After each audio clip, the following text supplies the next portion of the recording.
Magandang umaga po sa ating lahat. Narito ang ating weather update para sa araw ng Miyerkules, April 1, 2026.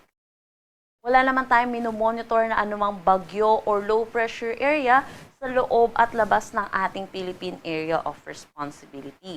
Sa ngayon, ridge ng high pressure area ay nag-e-extend dito sa main northern Luzon. Ang ridge ng high pressure area ay parte ng isang high pressure system kung saan ang hangin ay kumikilos pababa.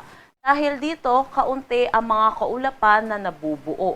Kapag unti ang ating kaulapan, ay dito po tayo nakakaranas ng direktang sinag ng araw sa ating kalupaan. Kaya ito yung nagre-resulta ng mainit at maalinsangan na panahon para dito sa ating bansa.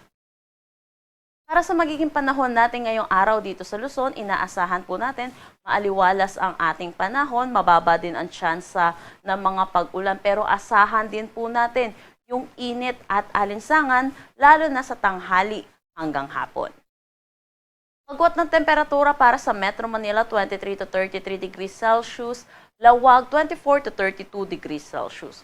Puerto Gigarao, 24 to 35 degrees Celsius, Baguio, 16 to 25 degrees Celsius. For Tagaytay, 20 to 31 degrees Celsius, at Legazpi, 25 to 31 degrees Celsius. Ngayon din dito sa may Palawan, Visayas at Mindanao, maaliwalas din na panahon ang ating aasahan. Mababa din ang tsansa ng mga pag-ulan. Kung meron man po, isolated rain showers lamang po ito or mga panandali ang buhos ng pag-ulan, lalo na sa hapon at sa gabi. Agwat ang temperatura para sa Calayan Islands at Puerto Princesa, 25 to 32 degrees Celsius, Iloilo, 25 to 31 degrees Celsius. For Tacloban, 25 to 31 degrees Celsius, Cebu, 26 to 31 degrees Celsius, Cagayan de Oro, 24 to 31 degrees Celsius, Zamboanga, 24 to 34 degrees Celsius, at Davao, 25 to 34 degrees Celsius. Para sa ating heat index kahapon, dito sa Metro Manila, nakapagtala tayo ng 35 to 36 degrees Celsius.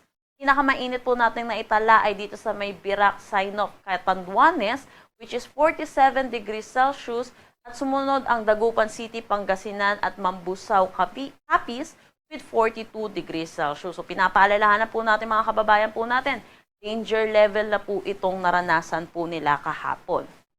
Para ngayong araw sa ating forecast ng heat index, sa Metro Manila, 34 to 35 degrees Celsius, at gayon pa rin po, pinakamataas pa rin na posible nating maitala ay dito pa rin sa may Birac, Catanduanes with 45 degrees Celsius.